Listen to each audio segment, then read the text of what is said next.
Hello and welcome to this series called DSA Problem Solving Series.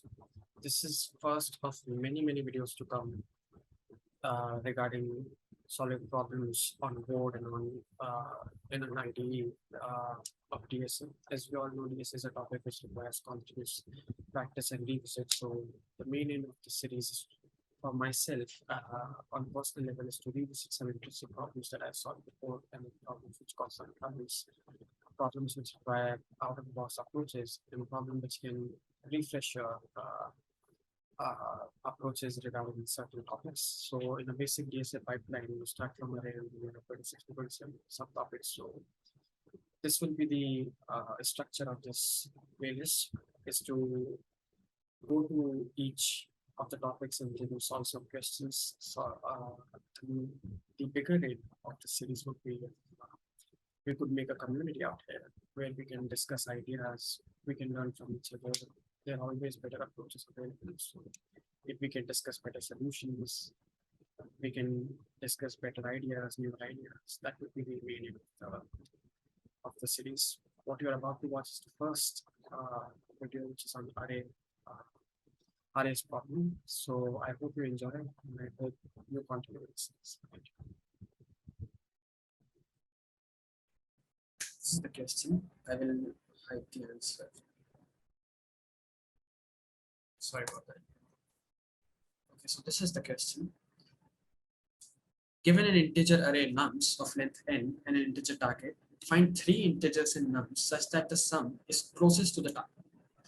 Return the sum of the three integers. You may assume that each input would have exactly one solution. So this is very important, this constraint which has been given, that we have to assume that all the problems, all the test cases have one and only one solution to this problem. Okay, so let's see this.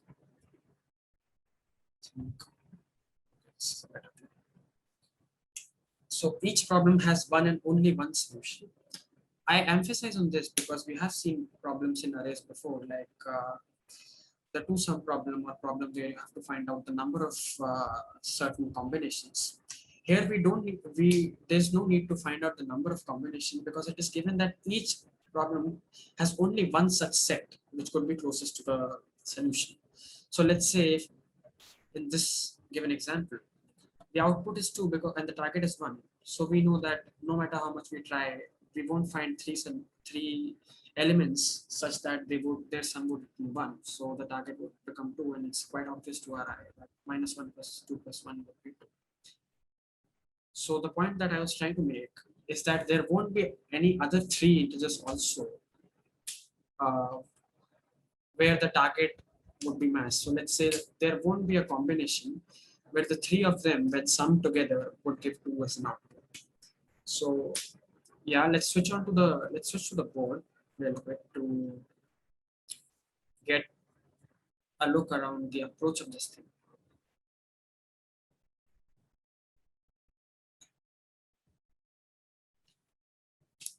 So let's see.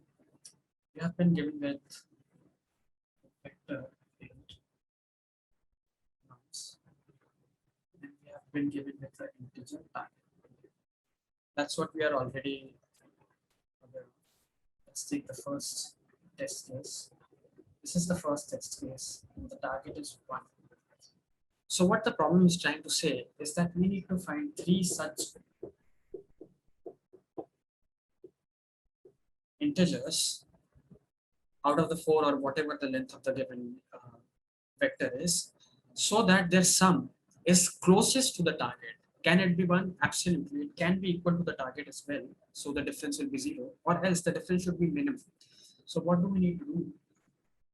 We need to minimize the difference. And what is difference? Difference is nothing but the summation of the three elements minus target. We need to minimize this while iterating, and whatever the iterations we'll discuss. Also, obviously, we need to take its absolute value because we don't care. Let's say if let's say if this was 3. Let's say if 0. If this was the array -1 3 1 0 4, then the answer wouldn't be 3. The answer 3 as in -1 plus 3 plus 1. The answer would be 0 plus 1 plus -1, which is 0. You might say that the difference here is 2 and the difference here is -1. We do not care. We need the closest difference, the absolute value of the difference. We don't care if it's positive or negative. We just don't care. Okay, so I hope the question is well understood. The reason why I chose this question is because two-pointer problem are pretty easy if you see, but this is little tricky because you have to figure out how to use the two pointers approach, because there are 3 digits. So let's get on with it. So the first thing is what we need to do. Let me write down that. What we need to do here is we need to take an index while iterating through the loop, and then for the rest of the array, we can use a two-pointer approach. There are 3 things, right? If we take one as index, if one of them is index, then we can use the two-pointer approach, and that's where the solution of this problem is. Now, there's one more important thing that I'd like to say. Okay, I'll say once once we reach there with the algorithm. So let's see.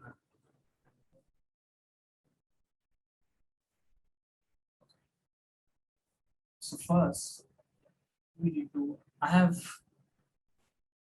for variables. I will write it. Okay, that far away. But I'll write in this space the variables of our problems, because we get to know them as we go. So let's say dot size. Let's say plus. So this is our for. Okay. So we know that index would be nums of I because we've already discussed it. So let's see what to do in for. So obviously for two pointers approach, we need a left pointer and we need a right pointer. So let's get to it. N equals I plus 1 and R equals N nums dot size minus 1. Now this is a very key moment here, because you might say, why is left pointer pointing at I plus 1 and not the start of array? And the solution is pretty simple. The reason is pretty simple.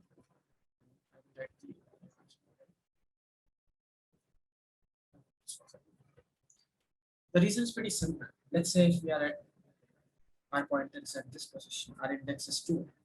So why don't we start the rest of the, why don't we start the left pointer from here, and why don't we start it from here? And the reason is very simple, because in our iteration, when this was index, had this been a part of the solution, it would have already been included in the solution when this was index. So no need to take it while you have surpassed this, because had this been in the solution, the first case or this case would have already come and we would have already returned it value. So no need to start the left pointer from there.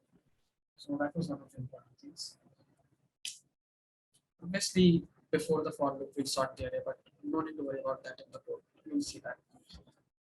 All right. So now we go about the solution in the usual way, while left is less than right, like we usually solve a two pointers approach problem. Okay. So the first concept here is, if for short of nums I'm writing n, but obviously in our code we write nums. If nums of I plus nums of n plus nums of r is equal to target, if it's equal to the target only, then what do we need to do? We need to simply return the target. This is for those cases where the sum of 3 elements will be the exact same as the desired output. Now the other condition in the while loop, this is continued while.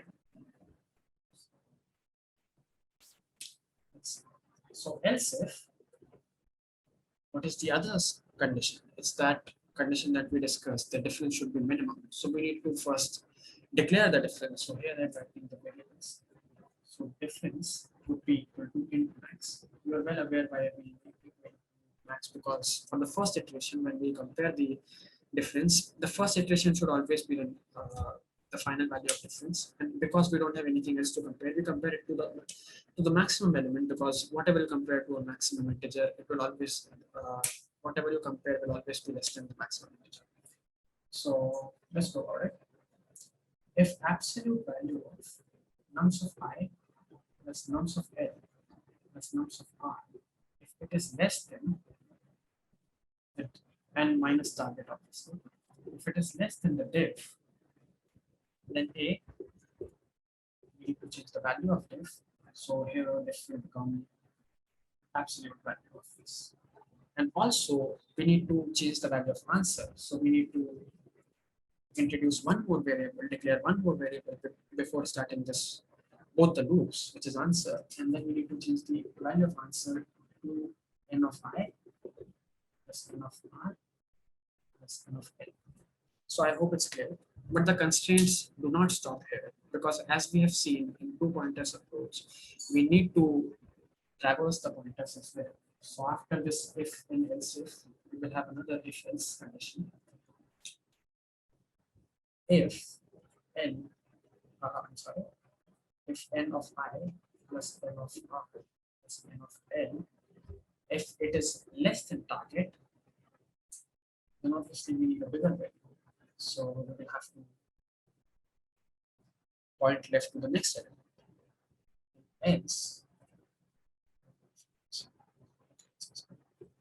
Else, we need to decrease the value of the right pointer. So I hope it's clear. And now we will shift to the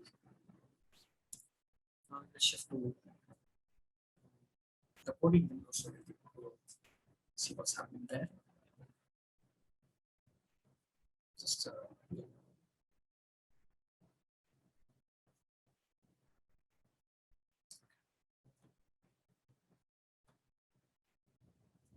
this is fine.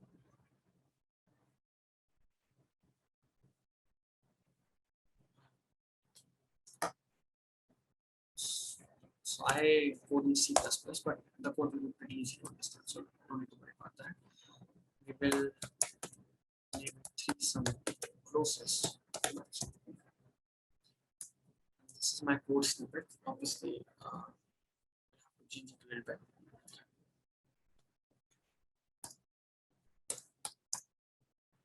So let's copy and paste some things from there. Obviously, because Leetcode, in Leetcode, you need to present the answer in a certain way. So it's always better to not play with the var names there. Obviously, one can code directly in Leetcode as well, but this is generally the ID which I prefer.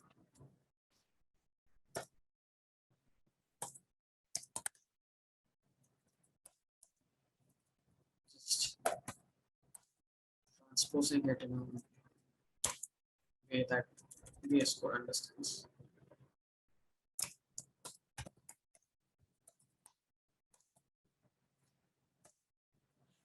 Alright,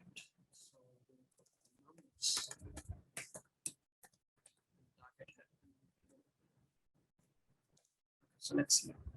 So obviously, this is very important that you hold paper or pen or a whiteboard, because then it becomes very easy to define the variables. It's always a better practice to write the algorithm before.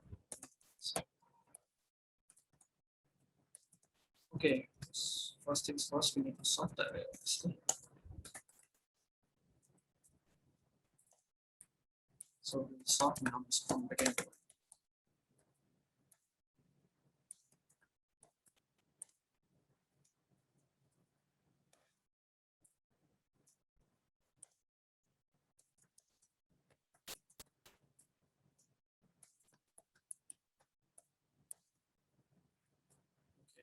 This is a loop for changing the index, and then the real fun begins. So we know that we have to declare a couple of variables here as well. So let's get to it. L would be equal to, as we discussed already, length. R would be equal to size minus 1.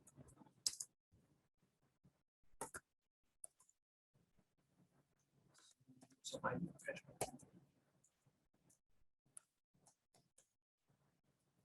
here the plethora of conditions begin. So the first one being if nums I plus nums of L, then we simply return target.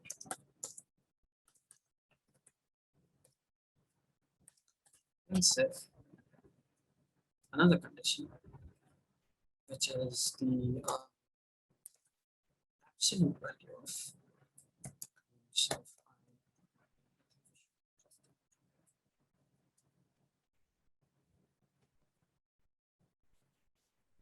minus target. If it is less than diff, then we must so answer becomes this, and diff would be this, the absolute value of the aforementioned logic. And then another reference condition. This is to obviously traverse the pointers throughout the array, the remaining array after the index. So if this sum is less than target, we need bigger values. So what do? We increase L, or else not left, but just L. Sorry about that. And then finally return answer. So let's see if this is good to go or no, or if we need to debug it.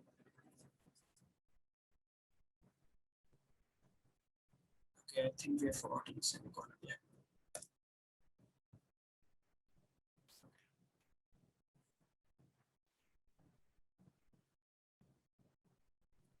We've forgotten. This should be good to go now.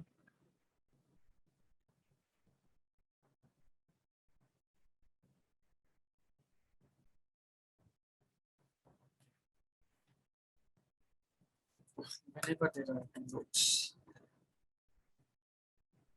there's this problem.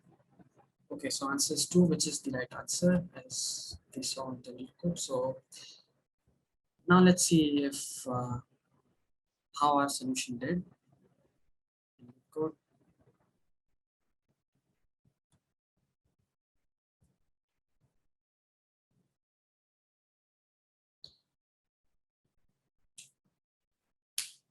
So it's accepted here, and then now we'll submit it. The best feature of Leetcode is that we can compare our answer from others, and then we can discuss it also, as we will see that this solution is not the most optimal solution in terms of speed. Obviously, from memory perspective, it's good enough. So from a speed perspective, we can see in the discussion panel how other solutions could be better, how we can optimize it better. So if you have a better solution for this, please give link to your solution, or you can comment also, so we can have a discussion and then we can all improve. I think this should be enough for this video, and the next time we meet, I think we'll be solving a question of strings. I hope you learned something from this video, and I hope you add something to this video. Thank you.